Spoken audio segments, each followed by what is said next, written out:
तो आज का हमारा विषय है धातु व अधातु। जैसा कि आप जानते हैं, धातु व अधातु हमारे दैनिक जीवन में पाई जाती हैं, हमारे दैनिक जीवन में इस्तेमाल होती हैं। तो आज हम इनके गुण धर्म, इनके उदाहरण, इनकी प्रतिक्रियाएं, बाकी और भी चीज़ों के बारे में पढ़ेंगे। तो धातु और अधातु आज का हमारा विषय है। आइए जानते हैं धातु किसे कहते हैं। ठोस और चमकदार पदार्थ को धातु के रूप में जाना जाता है। जैसा कि आप देख सकते हैं, लोहे की छड़ या सोना, ये ठोस हैं, चमकदार हैं, तो हम इन्हें धातु कहते हैं। तो आइए पढ़ते हैं धातु के पहले गुण के बारे में कि धातु आधात वर्धीय होती हैं, जिसका अर्थ यह है कि उन्हें हथौड़े का उपयोग कर पतली चादरों में परिवर्तित कर सकते हैं। जैसा कि आप देख सकते हैं, हम किसी भी लोहे को हथौड़े से मारकर उसकी चादर बना सकते हैं। तो यह धातु का एक गुण है। तो आइए पढ़ते हैं धातु के दूसरे गुण के बारे में, जिसका नाम है कि धातु तन्य है। इसका अर्थ है कि धातुओं में स्वयं को एक पतले तार में परिवर्तित करने की क्षमता होती है। जैसा कि आप जानते हैं कि हमारे घरों में लोहे के तार इस्तेमाल होते हैं कपड़े सुखाने में या और भी कामों में। तो लोहा एक धातु है और वह उसका गुण है कि जब उसे मारा जाए तो वह एक पतले तार में परिवर्तित हो सकता है।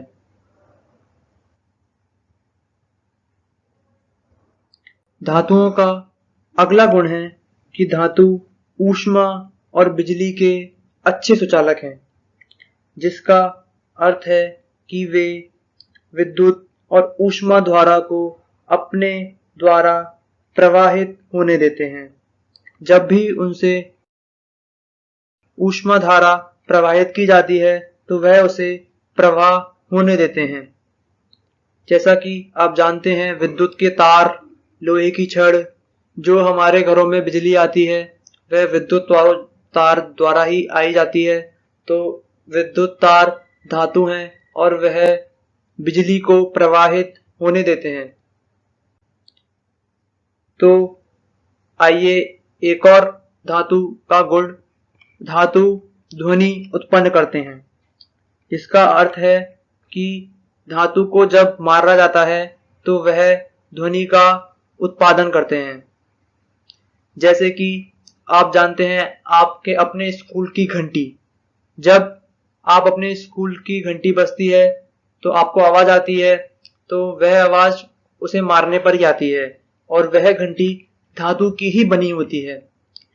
और भी उदाहरण है, जैसे आप मंदिर जाते हैं तो मंदिर में जो घंटी बजाते हैं वो भी धातु की ही बनी होती है। तो धातु ध्वनि भी उत्पन्न करते हैं।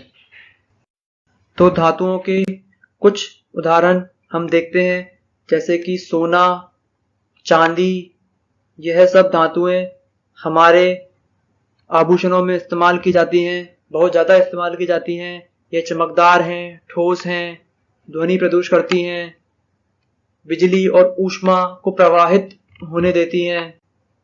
और भी कुछ उदाहरण धातुओं के, जैसे लोहा, तांबा, यह भी धातुओं के कुछ उदाहरण हैं। तो आइए अब पढ़ते हैं हम अधातु के बारे में। तो जो धातुओं के गुण नहीं दिखाते उन्हें हम कहते हैं अधातु। तो अधातु जैसे कि प्लास्टिक, आप देखते हैं आपके दैनिक जीवन में बहुत इस्तेमाल होती है, तो वह एक अधातु है। और भी अधातुओं के उदाहरण हैं, जैसे कि कार्बन, ऑक्सीजन और भी बहुत सारे, फास्फोरस, हीरा, डायमंड, वो भी अधातु के ही उदाहरण हैं। आइए पढ़ते हैं अधातुओं के गुण के बारे में। तो अधातुओं का पहला गुण है कि वे भंगुर हैं। इसका मतलब यह है कि वह पीटने पर टूट सकते हैं। जैसे ही उन्हें किसी वस्तु द्वारा पीटा जाता है तो वह टूट जाते हैं।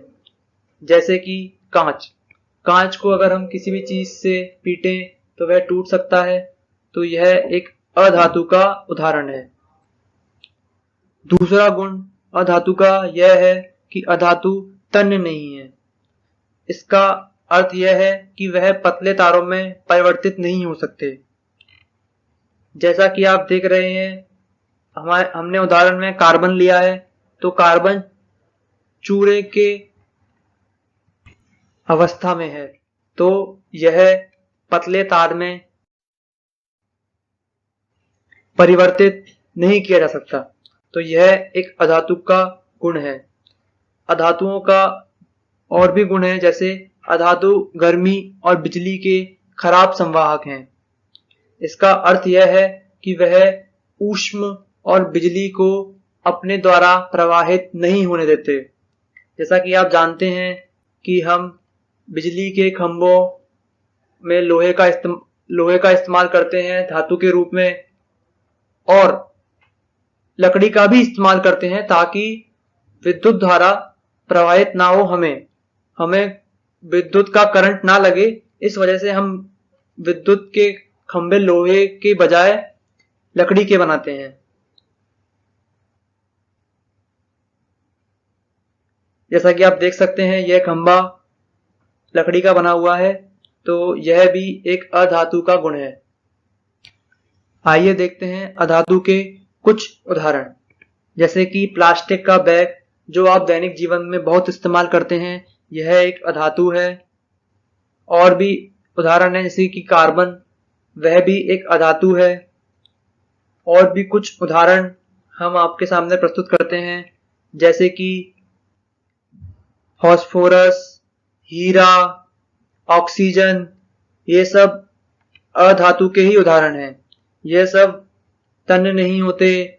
बिजली व ऊष्मा के खराब संवाहक हैं, भंगुर हैं।